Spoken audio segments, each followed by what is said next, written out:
Good morning, good afternoon, good evening दोस्तों। Kevin sir back from personal tutor. Standard 9th civics playlist आप लोग देख रहे हैं। पॉलिटिकल साइंस भी कहते हैं कुछ स्टूडेंट्स इसको। चैप्टर है democratic rights and the topic is right to education. दोस्तों, हमारे इंडिया के परिप्रेक्ष्य में अगर हम देखें, हमारे देश के परिप्रेक्ष्य में education plays a very important role. It is a decisive instrument that actually ascertains the status of an individual। मतलब शिक्षा एक ऐसा टूल बन गया है जो एक इंसान के सोसाइशल स्टेटस, सामाजिक स्टेटस को बदलने में बहुत इंपॉर्टेंट रोल प्ले करती है। दोस्तों, होता यह है कि हमारे यहाँ पर पॉपुलेशन ज़्यादा है, डाइवर्स ट्रेडिशंस है और हमारे सिस्टम की जो रीच है वो इन डेप्थ नहीं हो पाई है काफ़ी जगहों पर। इस कारण से हमारे यहाँ पर इलिटरेसी का रेट एक टाइम पे आसमान छू रहा था। Now what happened then? Government of India realized one fact, that the growth of a nation only depends on one condition: the citizens are literate, पढ़े लिखे हैं वहाँ पे रहने वाले बाशिंदे। Otherwise it's all melon city दोस्तों, अंधेर नगरी चौपट राजा। Now what happened is, article 21A के अंदर, हमारे कॉन्स्टिट्यूशन के अंदर एक राइट जोड़ा गया, एक ऐसा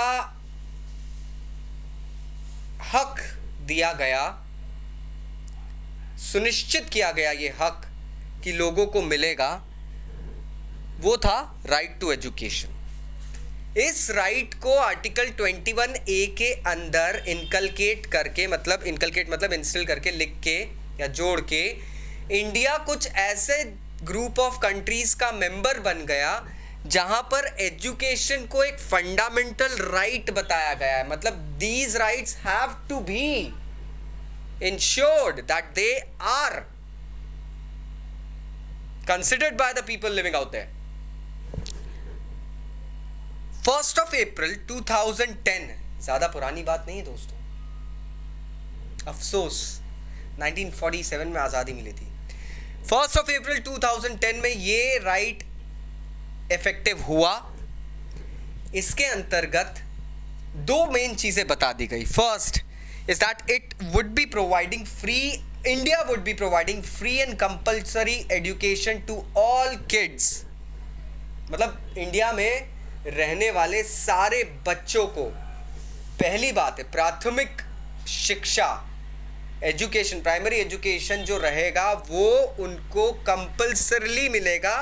मतलब इट इज़ मैंडेटरी कि उनको एजुकेशन देना है।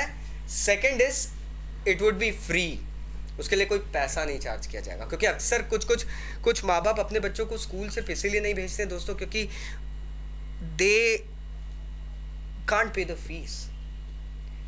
और एक दूसरा रीज़न ये भी रहता है कि बच्चों को अगर आपने स्कूल भेजा तो घर के काम कौन करेगा? अक्सर चाइल्ड लेबर में बच्चों को लगा दिया जाता है, तो घर के लिए पैसा कमा के कौन लाएगा? इस रीज़न से बच्चों को स्कूल नहीं भेजा जाता है।